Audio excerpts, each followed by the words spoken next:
Earlier this week, the LA Unified District Board voted to limit students' screen time in the classroom and ban screens completely for kindergarten and first grade students. District leaders say the decision stems from growing concerns about links between heavy screen use and anxiety, depression, and attention issues. But research shows there is also a strong link between screen time and chronic disease. And here with more is CEO of End Chronic Disease, Kelly McKenna. Thank you, Kelly, for being here for this conversation today.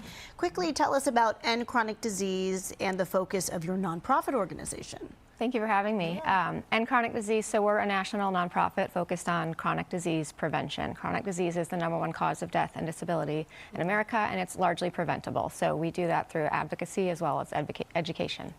And we just mentioned LA Unified. They've been voting to put limits on screen time. We've seen the ban of cell phone use in school, and now they're limiting screen time. We're voting to for younger students and as well as, older students. They're limiting it. What does the research show about the problems? We hear a lot about, anxiety and that sort of thing, but chronic disease we don't hear as much about. So what does the research show in that area? Yeah, so think of chronic disease. It's really a long-term accumulation of what your daily behaviors and your daily environments are doing to your internal biology. So taking a step back, chronic disease, these are things like diabetes, obesity, heart disease, even autoimmune disease. They build over time, and they're largely preventable, as much as 80% preventable for some of these illnesses. Okay. Yeah, so we look at root causes like diet, how much are you exercising, how much is your stressing, how is your sleep, and then you look at what this too much screen time is doing on a daily basis to your internal biology. So we know that research shows clearly that too much screen time, it disrupts sleep, it causes more stress, it activates the brain more in a way that disrupts the body's way to respond to stress signals. And when you take that in consideration, that 90% of kids aren't eating enough vegetables in a day, as much as 80% of kids aren't getting the recommended daily activity levels, 70% of their calories are coming from ultra-processed food. The confluence of all of these factors puts a lot of stress on the internal systems, hormone regulation, endocrine regulation, energy conversion, your cardiovascular system, and those are the things that shape chronic disease over time. So while you don't hear so much about the chronic disease conversation in the context of cell phones, it actually is quite related. And so your nonprofit organization intends to do what?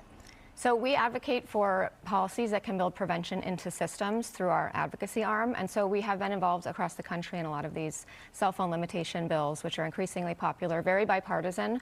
We primarily work on policies at the state level, and we do a lot of K through 12 things, so cell phone screen time, school lunches, making sure kids have access to recess every day.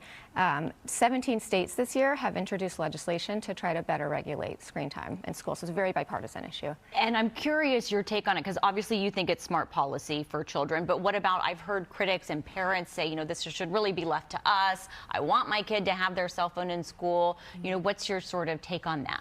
Yeah, so schools, if you're taking a step back to like the founding principles of public education in the United States, it's not just about content delivery. It's about making sure that students are prepared to thrive in life. And that carries through to this day if you look at the founding principles of California Department of Education, even on LAUSD website. It's about setting up kids in an environment where they can succeed academically, where they can succeed from a health perspective. And so when there's such clear indications that that's not happening, post-COVID, we have 9 in 10 public schools having kids using screens every day for learning. Test scores are way down. Mental health problems are way up. Kids who spend more than 7 hours a day on a screen face 2 to 3 more times as much anxiety and depression. And so schools absolutely have a responsibility to make sure that the environments where kids are every single day are best set up for their learning and for their health. So what would, for the research that you guys have done on the chronic disease side of it, what would be at the very least, because listen, we live in a world where AI is a big part of the world now. And if our kids aren't on social media at all or aren't on technology at all, are we doing them a disservice? So for you with the research, what is the least amount of time they can be on it while still being on it that would not cause some sort of chronic disease in the future? Yeah, this is very important because it's I want to emphasize it's not an anti-technology bill. Okay. It's really meant to make sure that technology is used in an age-appropriate way, beginning in K through 12, understanding that there are different points in different students' lives.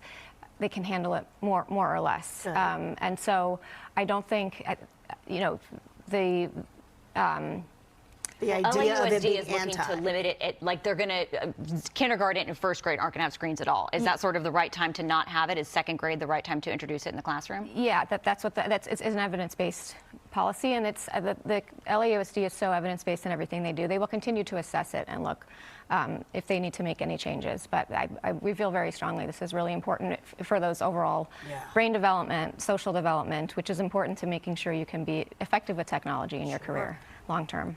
Well, thank you for being part of this conversation. I think it's an important one to have. Yeah, interesting. People open your eyes to a lot of things. We appreciate that. Thank you again, Kelly. And for more information, visit endchronicdisease.org.